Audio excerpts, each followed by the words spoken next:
As the minority leader pointed out, we hit the road because as we reviewed what we were doing here in the Assembly and what we have done in the past, we thought it was time for this situation to evolve and grow. The domestic violence issue has gotten much more sophisticated in that technology has changed the way things are treated. We also looked at the laws, we looked at the counselors, we looked at the training for police officers and courts.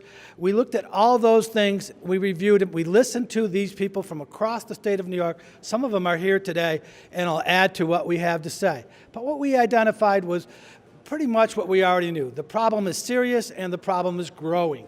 So we thought that this was the time to get out there and listen. We did. We have now come up with a bunch of proposals that affect all aspects of this multifaceted problem.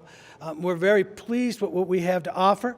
We look forward to hopefully implementing it, working with the other side of the aisle, working with the Senate and the governor to get these changes made.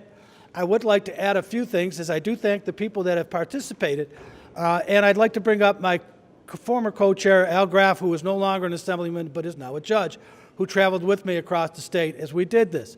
I'd also like to make a shout out to the people that showed up to these events. Now, both Al and I had not only did the forums, we also dealt with judges and other members of this community to find out what their input would be if they couldn't make the forums. I had the opportunity to go to the Justice Center, and you'll see them in our report, in Erie County. And I met with a young lady named Mary Travers Murphy, who is the executive director and has been doing that since about, I believe, 2003.